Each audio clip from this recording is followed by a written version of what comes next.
അപ്പോൾ ഇന്നത്തെ കേക്ക് ഒരു 1/2 kg വാനില കേക്കാണ് കേട്ടോ നമ്മളോട് പറഞ്ഞിട്ടുണ്ടായിരുന്നത്. പ്രത്യേകിച്ച് റെഫറൻസോ അല്ലെങ്കിൽ മോഡലോ ഒന്നും നമ്മളോട് പറഞ്ഞിട്ടുണ്ടായിരുന്നില്ല. ഇഷ്ടമുള്ള രീതിയിൽ ചെയ്ത് കൊടുക്കാനാണ് കേട്ടോ പറഞ്ഞിട്ടുണ്ടായിരുന്നത്. അതും ഒരു വെഡ്ഡിങ് ആനിവേഴ്സറിയുടെ കേക്കായിരുന്നു. ഇപ്പോൾ നമ്മളിതാ വാനില കേക്ക് ആണെങ്കിലും നമ്മൾ അത്യാവശ്യത്തിന് മിൽക്ക് മെയ്ഡും കുറച്ച് ചോക്കോ ചിപ്പും കൂടെ ആഡ് ചെയ്ത് കൊടുക്കുന്നുണ്ട് കേട്ടോ.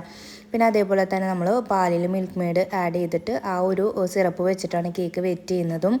പിന്നെ 3 ലെയറായിട്ട് തന്നെ നമ്മൾ കേക്ക് കട്ട് ചെയ്തിട്ടാണ് കേട്ടോ ഫില്ലിംഗ് ഒക്കെ കൊടുത്തിട്ടുണ്ടായിരുന്നത്. അങ്ങനെ അതാ ഫില്ലിങ്ങും കാര്യങ്ങളൊക്കെ കൊടുത്ത് ഒന്ന് ജസ്റ്റ് ഒന്ന് ക്രം കോട്ട് ചെയ്തെടുക്കുന്നുണ്ട്.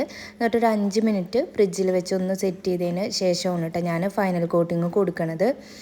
അപ്പോൾ ഒരു വെഡ്ഡിങ് ആനിവേഴ്സറിക്ക് ആയതുകൊണ്ട് തന്നെ ഒരു വൈറ്റ് ആൻഡ് റെഡ് കളർ കോമ്പോയിൽ കൊടുക്കാമെന്നാണ് വിചാരിക്കുന്നത്.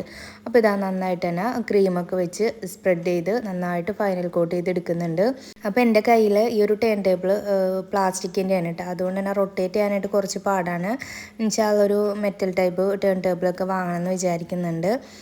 അപ്പോൾ ഇതാ കേക്കൊക്കെ നന്നായിട്ട് ഫൈനൽ കോട്ട് ചെയ്തതിന് ശേഷം മുകളിൽ ജസ്റ്റ് ഒന്നൊരു സ്പാച്ചുല ഡിസൈൻ കൊടുക്കുന്നുണ്ട്. പിന്നെ കുറച്ച് ക്രീം എടുത്തിട്ട് അതിൽ റെഡ് കൊടുത്ത് എടുക്കുന്നുണ്ട് കേട്ടോ. അപ്പോൾ നല്ലൊരു റെഡ് കളർ കിട്ടും.